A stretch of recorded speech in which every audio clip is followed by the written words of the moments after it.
Jane Eyre, Chapter 9, Part 1. But the privations, or rather the hardships of Lowood lessened. Spring drew on. She was indeed already come. The frosts of winter had ceased. Its snows were melted, its cutting winds ameliorated.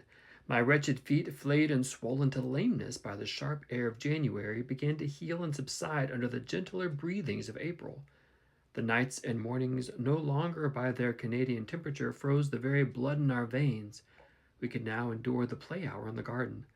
Sometimes on a sunny day it began even to be pleasant and genial, and a greenness grew over those brown beds which, freshening daily, suggested the thought that hope traversed them at night and left each morning brighter traces of their steps. Flowers peeped out amongst the leaves, snowdrops, crocuses, purple arculias, and golden-eyed pansies. On Thursday afternoon, half-holidays, we now took the walks and found still sweeter flowers opening by the wayside under the hedges. I discovered, too, that a great pleasure of enjoyment, which the horizon only bounded, lay all outside the high and spike-guarded walls of our garden. This pleasure consisted in prospect of noble summits girdling a great hill hollow, rich in verdure and shadow, and a bright beck full of dark stones and sparkling eddies. How different had this scene looked when I viewed it laid out beneath the iron sky of winter, stiffened and frost shrouded with snow, when mists as chill as death wandered to the impulse of east winds along those purple peaks and rolled down Ing and Holm until they blended with the frozen fog of the beck. That beck itself was then a torrent, turbid and curbless.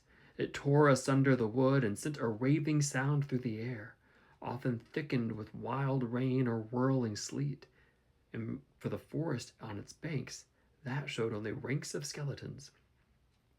April advanced to May. A bright, serene May it was. Days of blue sky, placid sunshine, and soft western or southern gales filled up its duration. And now vegetation matured with vigor.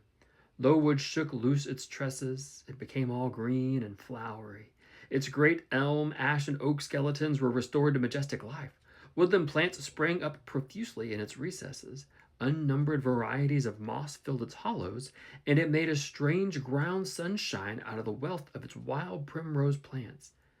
I have seen their pale gold gleam in overshadowed spots like scatterings of the sweetest luster. All this I enjoyed often and fully, free, unwatched, and almost alone. For this unwonted liberty and pleasure there was a cause, to which it now becomes my task to advert. Have I not described a pleasant sight for a dwelling when I speak of it as bosomed in hill and wood, and rising from the verge of a stream? Assuredly pleasant enough, but whether healthy or not is another question. The forest dell where Lowood lay was the cradle of fog and fog-bred pestilence, which, quickening with the quickening spring, crept into the orphan asylum, breathed typhus through its crowded schoolroom and dormitory, and ere May arrived, transformed the seminary into a hospital. Semi-starvation and neglected colds and predisposed most of the pupils to receive infection. 45 of the 80 girls lay ill at one time. Classes were broken up, rules relaxed. The few who continued well were allowed almost unlimited license because the medical attendant insisted on the necessity of frequent exercise to keep them in health. And had it been otherwise, no one had leisure to watch or restrain them. Miss Tipple's whole attention was absorbed by the patients. She lived in the sick room, never quitting it except to snatch a few hours' rest at night.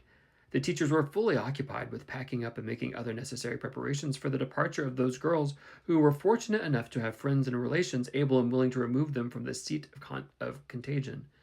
Many, already smitten, went home only to die.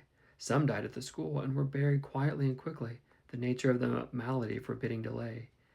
While disease had thus become an inhabitant of Lowood, and death its frequent visitor, while there was gloom and fear within its walls, while its rooms and passages steamed with hospital smells, the drug and the pastel striving vainly to overcome the effluvia of mortality, that bright May shone unclouded over the bold hills and beautiful woodland out of doors.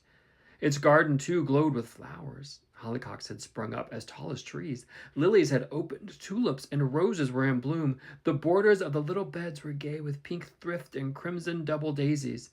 The sweet briars gave out, morning and evening, their scent of spice and apples. and these fragrant treasures were all useless for most of the inmates of Lowood, except to furnish now and then a handful of herbs and blossoms to put in a coffin. But I and the rest who continued well enjoyed fully the beauties of the scene and season. They let us ramble in the wood like gypsies from morning all night. We did what we liked, went where we liked. We lived better too. Mr. Brocklehurst and his family never came near Lowood now.